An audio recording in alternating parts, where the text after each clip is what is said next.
Ukoliko je potrebno stornirati račun koji je izdat pre uvođenja sistema elektronske fiskalizacije ili ukoliko je taj račun izdat na drugom tipu fiskalne kase, a ne na Allegri, u tom slučaju procedura je sledeća.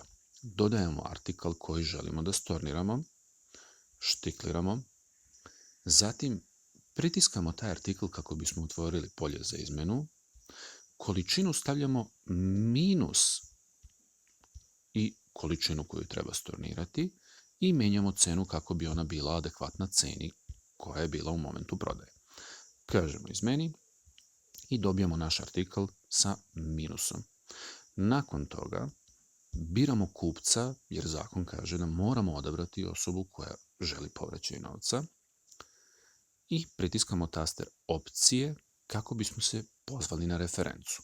Ukoliko je račun izdat po novom sistemu fiskalizacije, onda ćemo u referentnom broju prekucati PFR broj koji je na tom fiskalnom računu izdatom na nekom drugom tipu fiskalne kase. Međutim, ukoliko se radi o računu koji je izdat po prethodnom sistemu fiskalizacije, tada se on kuca u formatu 8x-eva,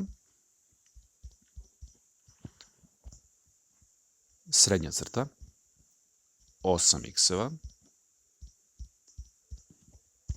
srednja crta i navodimo naš broj računa. Možemo iskoristiti recimo broj fiskalnog isečka sa stare fiskalne kase.